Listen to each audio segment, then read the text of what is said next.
কাফের মুশরিকদের আক্রমণের একমাত্র লক্ষ্য বস্তু তাজ কাউকে ব্যাখ্যা করে বুঝানোর অবকাশ রাখে না। আসমানের নিচে জমিনের উপরে পৃথিবী নামক এক গ্রহের কোথাও যদি কোন লাশের স্তূপ পাওয়া যায়, কোন বিধ্বস্ত ঘর বাড়ি বিরান্তরাবাদের সন্ধান পাওয়া যায়, খোঁজ নিয়ে তালাশ নিয়ে দেখবেন এই হতভাগা মুসলমানদের লাশ। কথা বলেন ঠিক না ঠিক?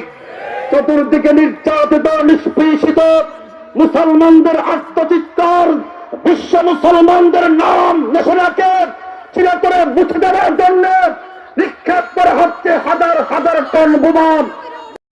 আখির নবী মুহাম্মদ রাসূলুল্লাহ সাল্লাল্লাহু আলাইহি ওয়াসাল্লামের উদ্ধারণ করে বাদল যখন খলিফা মানসুরের উদ্ধারণ করেছিল, হক এসেছিল ইমাম আবু হানিফার উদ্ধারণ করে, বাদল যখন খলিফা মুহতাসিম বিল্লাহর উদ্ধারণ করেছিল, হক এসেছিল ইমাম আহমদ ইবনে হাম্বল উদ্ধারণ